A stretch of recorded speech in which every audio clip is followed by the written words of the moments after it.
H M Shafiquzzaman, আপনার কাছে আসতে চাই। প্রথম পর্বে আপনি বলেছিলেন যে বাংলাদেশের শতভাগ খাবার অনিরাপদ বিভিন্ন ক্রাইটেরিয়া অনুযায়ী। প্রথমত হলো যে সকল মানে উপাদান পাওয়া যায় সেগুলোর তো একটা নির্দিষ্ট মানদণ্ড আছে।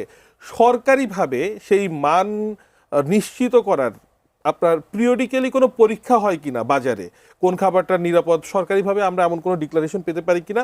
আর নিরাপদ খাবার মানে তাহলে কি যাদের আমাদের অত ইনকাম নেই, আমরা যারা সাধারণ মানুষ, মানে আমাদের এটাই কি নিয়তি আমরা অনিরাপদ খাবার খেয়ে খুব দ্রুত মরে যাব আর হাসপাতালে ভুগবো? না, এটা আসলে বলতে পারেন নিয়তি। কারণ হলো যে সরকারের অনেকগুলো প্রতিষ্ঠান আছে, এখানেও আসলে সমন্বয়হীনতা আছে। প্রথম হলো আমার বাজারে যে আমরা যে প্যাকেটজাত খাবার, এটি আমাদের শিল্প মন্ত্রণালয়ের অধীনে যে বিএসটি আছে স্ট্যান্ডার্ডাইজেশন করে, ওদের আইন অনুযায়ী সমস্ত প্যাকেটজাত খাবার প্রথম হলো যে প্যাকেটের একটা অনুমোদন নিতে হয় এবং সেই প্রত্যেক প্যাকেটজাত খাবারে কী কী ইনগ্রেডিয়েন্ট আছে এগুলো কিন্তু সব লিখতে হয়, মানে কতটুকু কী ভিটামিন আছে কী আছে, এবং সেটার মেয়াদ থাকে। এবং আরেকটা বিষয় হলো রিটেল প্রাইস থাকে, কোন কোম্পানির, এগুলো তো সব কিছু, এই তথ্যগুলো ম্যান্ডেটরি। কারণ ওই প্যাকেটটাই অনুমোদন নিতে হয়, যেমন ওষুধের ক্ষেত্রে যে ওষুধের প্যাকেটটার অনুমোদন নিতে হয়। এখন এই অনুমোদনের পরে যারা খাদ্য উৎপাদন করে, বাজারজাত করে, তাদেরকে কিন্তু বিএসটির সার্টিফিকেট, আপনি দেখবেন যে সমস্ত খাবারে বিএসটির একটা সার্টিফিকেট থাকে, মানে একটা তিন কোণে একটা লোগো থাকে।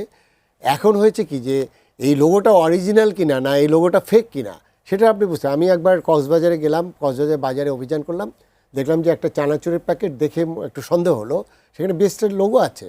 আমি ওখানে খোঁজ দিয়ে ওই ফ্যাক্টরিতে গেলাম, তারা যে মানে জাস্ট ড্রেনের মধ্যে বস্তির মধ্যে তারা এগুলো তৈরি করছে চানাচুর, মানে ওটা লোকাল একটা ব্র্যান্ড। লোকাল ব্র্যান্ড মানে কি আপনার টোটাল কোনো ইয়ে নেই, কিন্তু বিএসটির লোগো ইউজ করছে।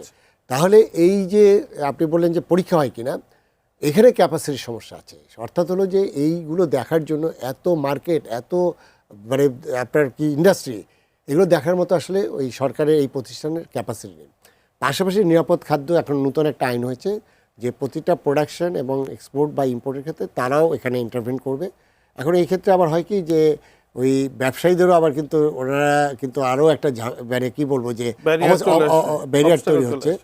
এখন নিরাপদ খাদ্য কর্তৃপক্ষের ম্যান্ডেট হলো যে খাবারগুলো বাজারে অ্যাভেলেবেল তার নিরাপদতা নিশ্চিত করা, আর বিএসটি করে স্ট্যান্ডার্ডাইজেশন করে। আমাদের বাংলাদেশ যে স্ট্যান্ডার্ড আছে বিডি স্ট্যান্ডার্ড, আবার যেমন আমেরিকাতে এফডিএ স্ট্যান্ডার্ড আছে, এরকম বিভিন্ন স্ট্যান্ডার্ড আছে।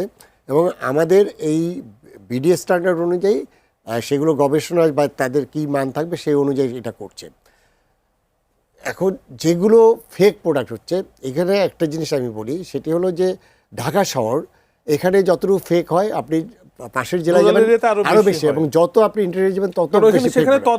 এবং এই যে ধরেন আপনার কোনো মনোগ্রাম নকল হচ্ছে কিনা, এই জন্য তো আমাদের আপনারা জানেন যে কপিরাইট ইস্যু আছে, আমাদের যেটা আছে ওই যে ট্রেডমার্ক ইস্যু আছে। সিমিলার জিনিস আপনি ধরতেও পারবেন না, মানে আপনার সিমিলার মানে আপনার ব্র্যান্ড কোম্পানির নামে আপনার এইগুলো ফেক হচ্ছে। এই জায়গায় যেটা দরকার ছিল প্রথম হলো যে গভর্নমেন্টের যে অর্গানাইজেশন, আমি বললাম নিরাপদ খাদ্য কর্তৃপক্ষ, আমাদের বিএসটি, আর হলো ভোক্তা অধিকার বাণিজ্য মন্ত্রণালয়, তারা মনিটরিং করে, আপনারা দেখেছেন বাজারে বাজারে অভিযান করে। এখানে একটা সমন্বয়হীনতা রয়েছে। রেস্টুরেন্টগুলো সেটা নিরাপদ খাদ্য কর্তৃপক্ষ স্ট্যান্ডার্ডাইজ করে এখানে গ্রেডিং করে। এখন রেস্টুরেন্টের যে কিচেনটা, সেই কিচেনটার যে অবস্থাটা, সেটা যে পিরিয়ডিক্যালি যে মনিটর করে সেই ক্যাপাসিটি তাদের নেই। এখানে যেটা হলো যে সরকারের প্রতিষ্ঠানগুলোর মধ্যে একটা সমন্বয় দরকার, ব্যবসায়ীদেরকে আপনাকে অনবোর্ড করতে হবে। অর্থাৎ ব্যবসায়ীদের অনবোর্ড তো আর এমনি হবে না, সেই জন্য কঠোর আইন প্রয়োগ করতে হবে। এবং এই যে খাদ্যে ভেজাল, এটা কিন্তু আপনার খুব কঠিন আইন,